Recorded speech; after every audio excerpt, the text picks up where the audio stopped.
नमस्कार विद्यार्थी मित्रांनो, लास्ट व्हिडिओमध्ये आपण 3 डायमेन्शनल क्लोज पॅकिंग मधला पहिला प्रकार बघितला होता. त्याच्यामध्ये स्क्वेअर क्लोज पॅकिंग आपण स्क्वेअर जे आपले लेयर्स असणार आहे स्क्वेअर्स मध्ये असतील ते लेयर्स आपण एकावर एक अरेंज करून 3D पॅकिंग बघितलो. आज आपण बघणार आहोत stacking of 2 hexagonal packed layers. याच्यामध्ये बघा हेक्झॅगोनल क्लोज पॅक्ड लेयर्स म्हणजे पहिला रो आणि त्याच्या डिप्रेशन्स मध्ये असणार आहे दुसरा रो, पुन्हा त्याच्या डिप्रेशन्स मध्ये असेल तिसरा रो. अशा पद्धतीचं जे काही लेयर असेल ह्या लेयर वरती आपण याच पद्धतीचा दुसरा हेक्झॅगोनल पॅक्ड लेयर प्लेस करणार आहे. म्हणजे इथे जे त्रिकोणी व्हॉइड दिसते रिकामी जागा त्याच्यावरती आपण दुसरे लेयर्स पुट करणार. अशा पद्धतीचं हे पॅकिंग असणार आहे. तर ह्याच्यामध्ये व्हॉइड्सचा अर्थ काय, तर व्हॉइड्सचा अर्थ एम्प्टी स्पेस रिकामी जागा. ही रिकामी जागा कशा पद्धतीने आपल्याला बघायला मिळेल ते बघूयात आपण. 2 आहेत व्हॉइड्सचे टाईप. एक व्हॉइड कुठला, टेट्राहेड्रल व्हॉइड, तर दुसरा व्हॉइड कुठला असणार आहे, ऑक्टॅहेड्रल व्हॉइड. टेट्राहेड्रल व्हॉइड म्हणजे काय, तर खालच्या बाजूला 3 ॲटम्स असतील, त्याच्यामध्ये साधारणतः त्रिकोणी अशी पोकळी तयार झाली असेल, त्याच्यावरती आपण आपला दुसऱ्या लेअर मधला ॲटम प्लेस करणार. तर अशा पद्धतीने जो तयार झालेला असतो त्याला आपण म्हणतो टेट्राहेड्रल व्हॉइड. बघा ही रिकामी जागा कशी असते, खालचे हे जे 3 ॲटम्स आहेत त्याचे जर मधला सेंटर पकडला तर अशा प्रकारे हा ट्रायंगल तयार होणार. आणि वरचा जो हा स्फिअर आहे त्याचा जर वरचा सेंटर हा पकडला आपण तर अशा पद्धतीनं आपली ह्या व्हॉइडची जॉमेट्री येणार आहे. ही जी जॉमेट्री असते ती टेट्राहेड्रल आहे, मग टेट्राहेड्रॉन तयार होते. त्यामुळेच ह्या व्हॉइडला आपण काय म्हटलंय, tetrahedral void.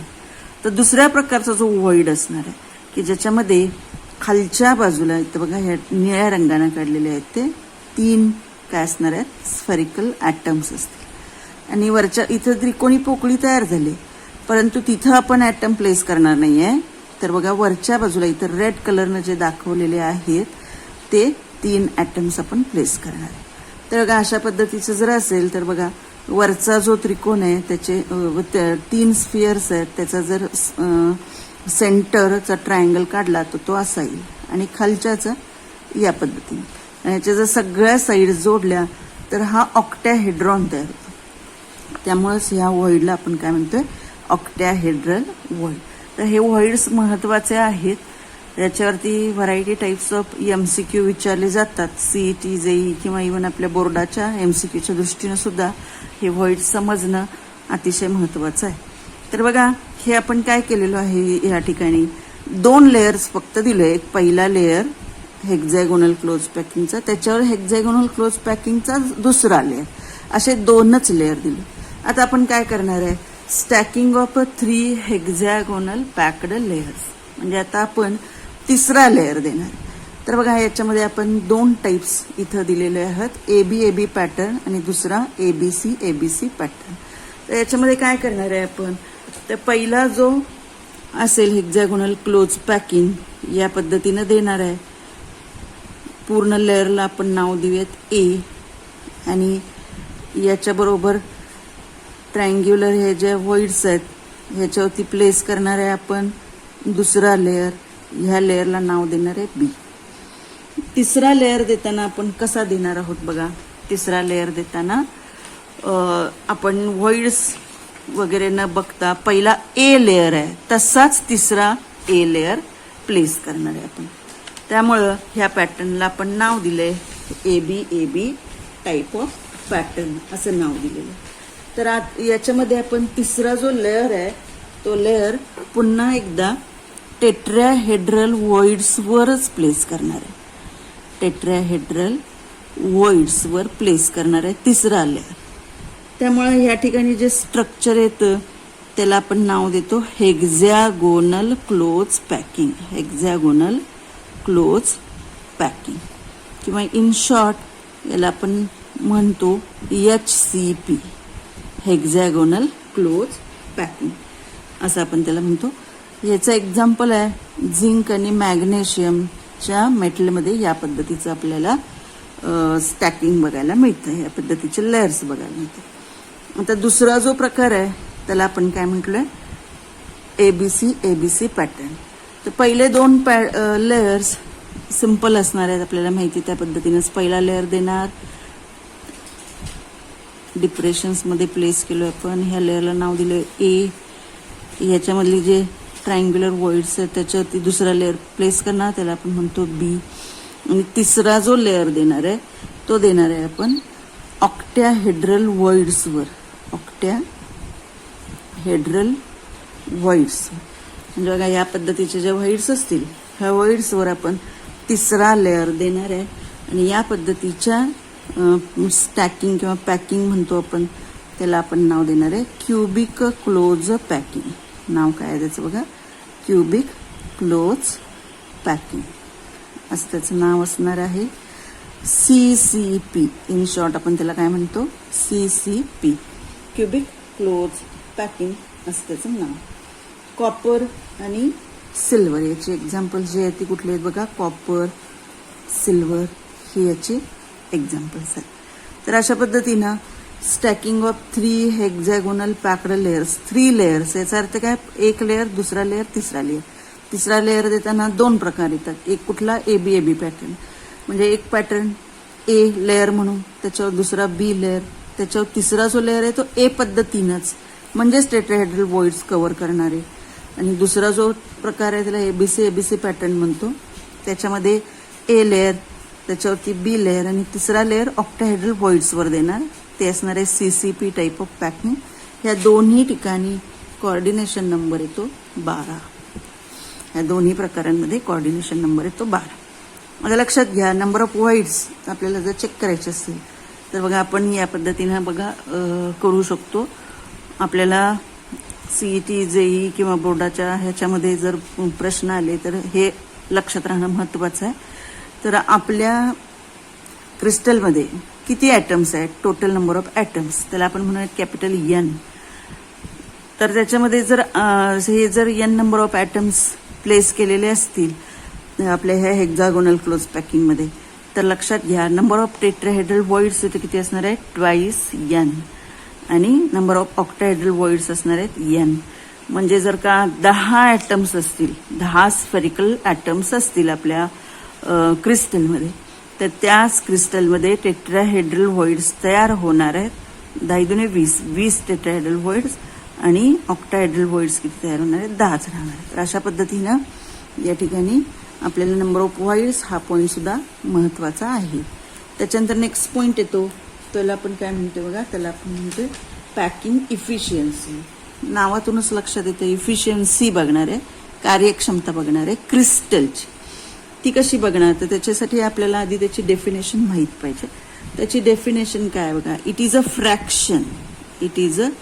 Fraction or percentage of total space occupied by spheres.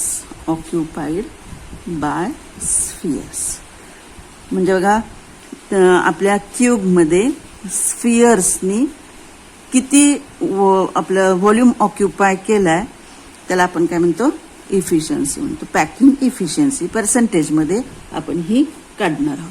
तर याच्यासाठी फॉर्म्युला काय बघा, हा formula packing efficiency is equal to volume occupied by particles in unit cell divided by total volume of unit cell. आणि पर्सेंटेजमध्ये त्यामुळे into 100 येणार. लक्षात घ्या काय असणार, volume occupied by particles in unit cell. जर SCC टाईप ऑफ क्रिस्टल असेल तर काय असणार आहे, 1 पार्टिकल. आपण बघितलं SCC मध्ये 1, BCC मध्ये 2 आणि FCC मध्ये 3 पार्टिकल्स असतात. त्यामुळे एका पार्टिकलनं ऑक्युपाय केलेलं volume divided by total volume of unit cell. म्हणजे क्यूबचं व्हॉल्यूम या ठिकाणी येणार आहे. बघा आता आपण ही जी पॅकिंग इफिशियन्सी आहे ही आपल्याला SCC, BCC आणि आपल्या लास्ट FCC ह्या तिन्हींमध्ये आपल्याला ही पॅकिंग इफिशियन्सी अभ्यासाला आहे.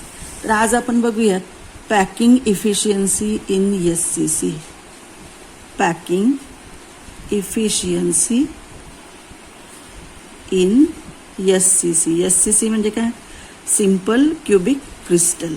नंबर ऑफ ॲटम्स किती आहेत ह्याच्यामध्ये? Number of spherical atoms, number of particles म्हणता येईल. या ठिकाणी किती असणार आहेत? 1. माहिती आहे आपल्याला क्यूब आहे. हा क्यूबच्या प्रत्येक कॉर्नरला एक एक ॲटम आपण प्लेस केलेला आहे. 1/8 × 8 = 1. त्यामुळे नंबर ऑफ पार्टिकल्स किती? 1 येणार. तर बघा ही एज लेंथ जर आपण A कन्सिडर केली तर हा क्यूब आहे, त्यामुळे हे सगळ्या एजेस सारखे असणार आहेत, ते असणार आहेत A. त्यामुळं total volume of unit cell या ठिकाणी किती येणार आहे? Total volume of unit cell. Cubic unit सेलचं व्हॉल्यूम ऑब्व्हियसली येणार आहे A क्यूब. आता बघा लक्षात घ्या, हे जे फेसेस आहेत हे सगळे क्यूब असल्यामुळे सगळे फेसेस सारखे असणार आहेत. तर त्याचा एक फेस आपण लक्षात घेऊया. ह्या फेसच्या काय असणार आहे? प्रत्येक कॉर्नरला एक एक स्फेरिकल ॲटम या पद्धतीनं प्लेस केला गेलेला असणार. तर बघा या ठिकाणी काय असेल? हा सेंटर ऑफ स्फिअर असणार आहे. त्यामुळे ऑब्व्हियसली ही जी काय येते ही असणार आहे रेडियस ऑफ दॅट स्फिअर. ही पण असणार आहे रेडियस ऑफ दॅट स्फिअर. पण ऑलरेडी आपण बघितलोय ही जी एज लेंथ आहे ही एज लेंथ काय असणार आहे? ही एज लेंथ असणार आहे A. त्यामुळे इथंच लक्षात येते आपल्या रिलेशन A = 2 R. आणि त्यामुळं R ची व्हॅल्यू आपण या ठिकाणी काय काढणार आहे? A/2. तर 2 व्हॅल्यूज मिळाल्या आपल्याला. एक कुठली? Total volume of unit cell A cube आणि radius of a sphere = A/2 म्हणजेच एज लेंथ बाय 2. हा फॉर्म्युला सुद्धा महत्वाचा आहे. याच्यावरती सुद्धा आधारित MCQ येऊ शकतात. त्याच्यानंतर आता आपण बघणार आहे volume occupied by spheres. Volume occupied by spheres. यासाठी फॉर्म्युला काय आहे बघा? Number of spheres into volume of 1 sphere.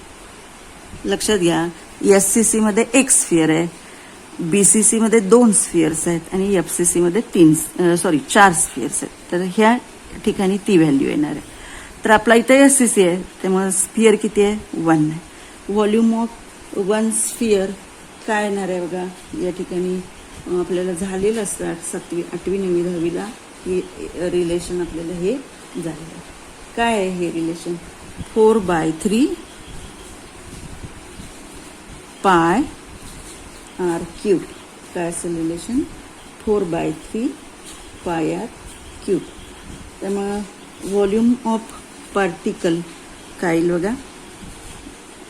1 × 4/3 पाय. R ची व्हॅल्यू किती आहे? A/2 याचा क्यूब येणार. मग कसं येईल हे सॉल्व्ह केल्यानंतर? 4/3 पाय A क्यूब बाय 8. त्यामुळे फायनली काय येणार आहे? पाय A क्यूब डिवायडेड बाय 6. तर बघा आता आपला पॅकिंग इफिशियन्सीचा फॉर्म्युला बघितलाच आहे आपण. काय पॅकिंग इफिशियन्सीचा formula? It is equal to volume of number of spheres. आपण इथे घेऊयात volume of spheres divided by volume of unit cell into 100. तर इथं व्हॉल्यूम ऑफ स्फिअर्स किती आलाय? पाय A क्यूब बाय 6. आणि व्हॉल्यूम ऑफ युनिट सेल आपण काढलेला आहे किती? A cube. ती जर व्हॅल्यू आपण ह्या ठिकाणी पुट केली तर या पद्धतीनं मिळेल आपल्याला A क्यूब गेट्स कॅन्सल.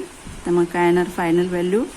पाय/6 × 100 पायची जर व्हॅल्यू घेतला तर या ठिकाणी पर्सेंटेज काढता येतं आपल्याला. ते किती आहे? 52.36%. Packing efficiency of SCC. Packing efficiency of SCC is 52.36%. आणि व्हॉल्यूम ऑफ अ व्हॉइड किंवा काय म्हणता येईल स्पेस ऑक्युपाईड बाय व्हॉइड्स.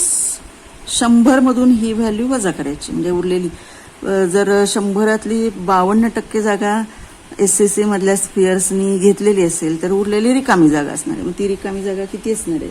तर ते 100 मधून ही व्हॅल्यू जर आपण वजा केली तर ही व्हॅल्यू येणार आहे 47.64%. या दोन्ही व्हॅल्यूज लक्षात ठेवायच्या. याच्यावरही आधारित बोर्डाला MCQ विचारले जातात. आता पुढची जी पॅकिंग इफिशियन्सी आहे BCC आणि FCC नेक्स्ट व्हिडिओमध्ये आपण बघूया.